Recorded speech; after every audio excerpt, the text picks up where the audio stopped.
Vous croyez connaître l'histoire? Détrompez-vous. On ne parle pas seulement de rois et de châteaux, cette histoire a remodelé l'Europe. Mais saviez-vous qu'une seule bataille pouvait définir l'identité d'une nation? Et pouvez-vous imaginer le poids des décisions d'une dynastie résonnant des siècles plus tard? Aujourd'hui, on plonge au cœur de la Serbie médiévale, là où la géographie a façonné la stratégie, où les dirigeants ont redéfini le pouvoir, et où la culture est devenue une arme de résistance. Découvrons ensemble cet héritage méconnu. Alors, imaginez un peu. La Serbie médiévale n'était pas juste un bout de terre avec des chevaliers et des seigneurs qui se battaient à l'épée.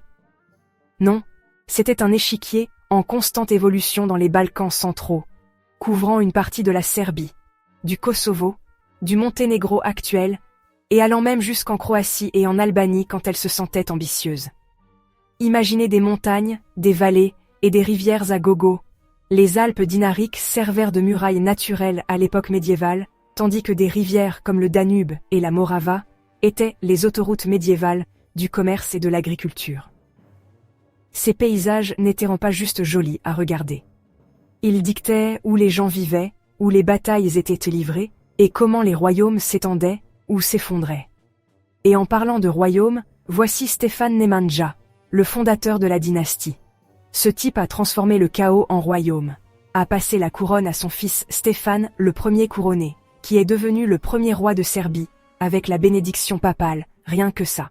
Avançons rapidement jusqu'à Stéphane Dušan, alias Dušan le Puissant, qui a décidé que les Balkans n'étaient pas assez grands et a créé un empire qui rivalisait avec Byzance.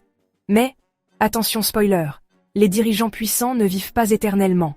Et la Serbie avait la fâcheuse habitude de s'effondrer dès que quelqu'un oubliait de prévoir une succession sans heurts.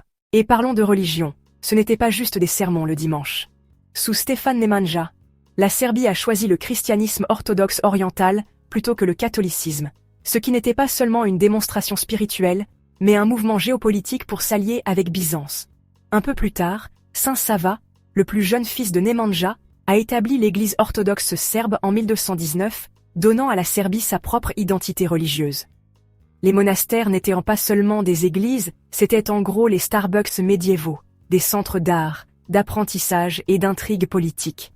Des endroits comme Studenica et Gračanica, ils sont toujours debout et couverts de fresques qui crient « On était là et on était géniaux !» Mais tout n'était pas rose et icône sainte. Les frontières de la Serbie étaient constamment mises à l'épreuve.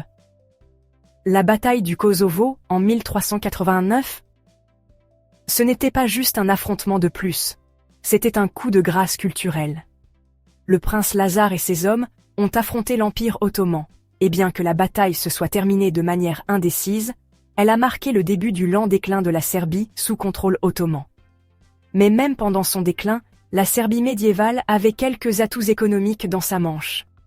Les villes minières comme Novo Brdo regorgeaient d'argent et d'or, et les routes commerciales reliaient la Serbie à des acteurs majeurs comme Venise et Byzance.